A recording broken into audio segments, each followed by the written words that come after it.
What does it mean to conquer a country? Well, it looks like a foreign government controlling the politics, the businesses, the media, the laws, even the culture of another country. This isn't a far-off concept. It's actually the main method being used as we speak by the Chinese Communist Party. It's the true face of the CCP's military, in line with what we often call unrestricted warfare.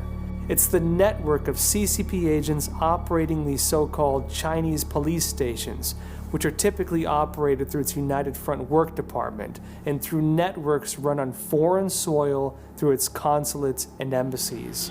As an investigative reporter, I've been exposing these networks and operations of the CCP since 2008, including right here in New York City.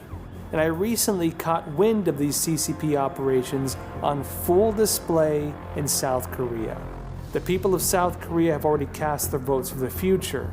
The new president Yoon won the 2022 elections on a platform of breaking from CCP influence and forming an alliance with the United States. And it seems that silently and behind the scenes, the CCP is rallying its networks to try to prevent this from happening.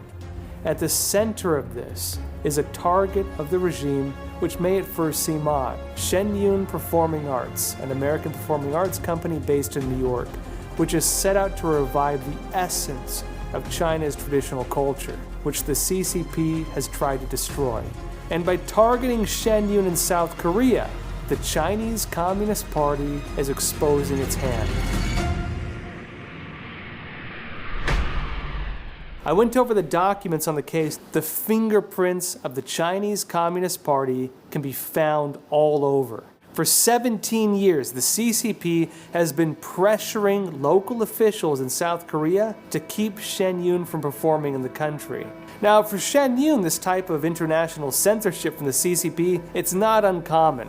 Even theaters in the United States have reported receiving pressure from Chinese consulates, and for the most part, they ignore the CCP. But in South Korea, the forms of CCP interference are different. They're more widespread, they're more coordinated, and oddly, they're more effective. All the top theaters in the country are run by either the central or local South Korean governments. And last year, the top 13 theaters all rejected Shen almost simultaneously. For me, this raises some key questions. What makes the case in South Korea so different? Why does the CCP take such extreme efforts to block an American performing arts company? And how does the CCP extend its influence into other countries? I recently traveled to South Korea to investigate the CCP's operations and its tools at play in this agenda. Over the course of the next 10 days, I'd find the answers. And what they revealed were not just why the CCP is so focused on trying to stop Shen performing arts, but they also revealed a hidden war. They showed how over the course of decades, the Chinese Communist Party has gained influence in the country's politics and economy, how the CCP is manipulating these strings to subjugate the country, the regime's interest in preventing South Korea from forming an alliance with the United States. And they showed how the CCP is using culture and ideology as tools in conquering nations. In the first part of the investigation, there was a piece that stood out. In 2016, Shen was scheduled to perform at one of Seoul's main theaters, KBS Hall. But the Chinese embassy wrote at least twice to the Korean Broadcasting System, which owns the KBS Hall venue in Seoul, demanding that it cancel the contract with Shen. A legal battle ensued. A court in Seoul initially ruled in Shen favor, but then reversed the decision just 2 days prior to the performance. Audience members showed up to see the show, only to be told that it had been canceled. Lee Hee-jin, the Shen coordinator in South Korea, had to stand outside that day, give them refunds, and tell them what had happened. So you said you were over here and you had to get the refunds. Yeah, over there. So what happened exactly? Was it the day that people were coming to watch the show and you had to tell them in person that the show was canceled? Right, because they didn't know the cancellation. That's really bizarre. So people showed up, dressed up and ready to go to the show, Right. and they came all the way here and you had to tell them and give them their money back? Yeah, right. I've never heard anything like this. And the court allowed it. That was the court order. Were people like sad or were they shocked? They couldn't believe it. Yeah. KBS is more than just a station for Korean people. It's a public broadcasting system. So when we got to perform on KBS, everyone was very excited. We already signed the contract as per the procedures. We paid all the venue rental fees, so we started printing flyers, posters. We were running even TV commercials at that time. It's not normal for a theatre to just cancel a show like that unless a performer gets hurt, or there's a scheduling conflict, or there's a natural disaster, or something like that. The contract was made legally, so we're all obligated to honor the contract. It was only after we went through the legal process that we found out who was behind it.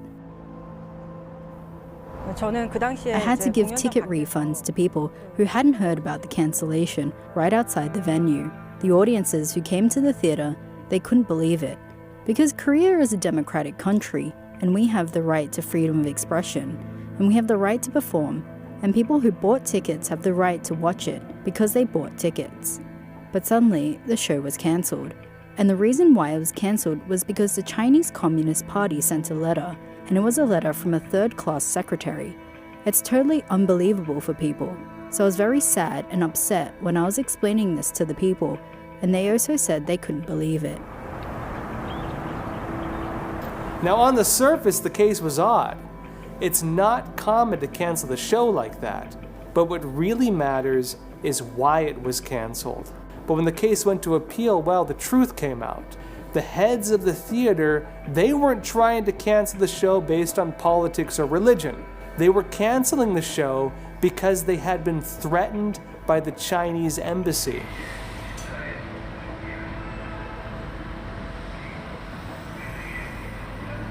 I decided to have a look at these documents myself. Welcome. Thank you for coming. Thank you. I met with Se-Yal Oh, a judicial scrivener involved in the Shen case against KBS Hall. He's also the Secretary General of the Korea Falun Dafa Association. The Chinese embassy had sent at least 2 letters that the theater heads had at first withheld from evidence. After lost the case, they appealed the injunction and submitted the official letter from the Chinese embassy as evidence. This is the official letter. As you see, they didn't even have official seal, without any official seal on it. Third-class secretary sent it to the head of KBS International Cooperation Office on January 22nd, and they immediately sent a notice that they were canceling the rental contract. In general, in such cases, it is customary to let the show agency know first and discuss with them how to deal with the case, but they just unilaterally cancel the contract without discussion. So there is some sort of illegal tort, and KBS completely hid it. And because of money, they're being allowed to violate Korean law on freedom of expression and human rights. As a national broadcaster, the possibility of being accused of cooperating with the CCP and doing something that violates the cultural sovereignty of our people and our right to freedom is very high. The other thing that's unusual is that this is the judgment that initially applied for the injunction to prevent the venue from being disturbed. But then the same judge who made this decision in the same court overturned his own decision in 15 days. This is very unusual in the opinion of legal experts, and this could hardly happen without external pressure.